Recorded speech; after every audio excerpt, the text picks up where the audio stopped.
एक बार की बात है, एक पक्षी था जिसका पंख टूट गया था, जिस कारण पक्षी उड़ नहीं सकता था और यह हर समय बहुत दुखी रहता था। वह पूरे दिन एक पेड़ की डाली पर बैठा रहता और दूसरे पक्षियों को उड़ते देखता तो वह बहुत दुखी हो जाता।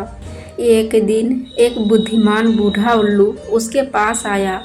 उल्लू ने कहा, तुम इतने उदास क्यों हो?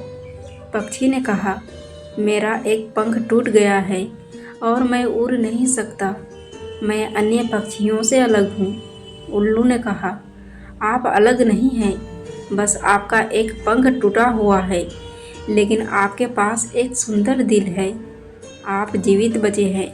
पक्षी ने कहा, मैं जीवित बचे हुए जैसा महसूस नहीं कर रहा हूँ, मैं असफल महसूस कर रहा हूँ।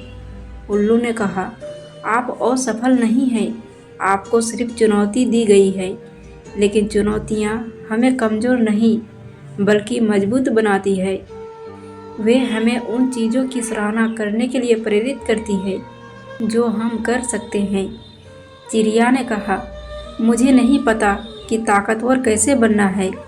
उल्लू ने कहा, तुम पहले से ही मजबूत हो, तुम यहाँ तक जीवित बचे हो, तुम एक टूटे हुए पंख के साथ जीवित बचे हो, तुम जितना सोचते हो उससे कहीं अधिक मजबूत हो। पक्षी को उल्लू की बातें सही लगा। पक्षी को एहसास हुआ कि उल्लू सही कह रहा है।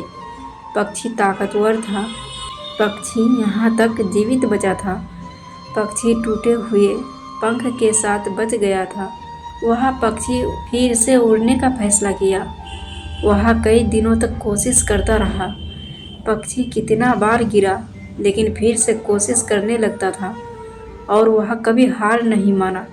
उन्हें खुद पर पूरा विश्वास था और उसी पक्षी फिर से उड़ने लगा। पक्षी टूटे पंख के साथ खुले आसमान में उड़ गया। हम सभी मनुष्य हैं और हम सभी के जीवन में चुनौतियां हैं, लेकिन अगर हम खुद पर विश्वास रखें और कभी हार न माने तो हम उन चुनौतियों पर काबू पा सकते हैं। अपने आप पर यकीन रखो। आप जितना सोचते हैं उससे कहीं ज़्यादा मजबूत हैं। यदि आप खुद पर विश्वास रखते हैं तो आप अपनी चुनौतियों पर काबू पा सकते हैं। इसलिए कभी हार ना मानना। चाहे परिस्थितियाँ कितनी भी कठिन क्यों ना हो, लेकिन कभी हार ना माने। लड़ते रहिए और अंत में आप अपने लक्ष्य जरूर प्राप्त कर लेंगे। लक्ष्य प्राप्ति के लिए हर पल मोटिवेटेड रहना बेहद ज़रूरी होता है। इससे अपनी राह पर डटे रहने के लिए शक्ति मिलती है। जिंदगी में कई उतार चढ़ाव आते रहते हैं। इनका सामना करने के लिए इंसान को कभी हार नहीं मानना चाहिए। दोस्तों, अगर वीडियो अच्छी लगी हो तो प्लीज़ आप चैनल को लाइक और सब्सक्राइब करना ना भूलें। फिर मिलेंगे दोस्तों अगली कहानी के साथ। तब तक के लिए जय श्री कृष्णा।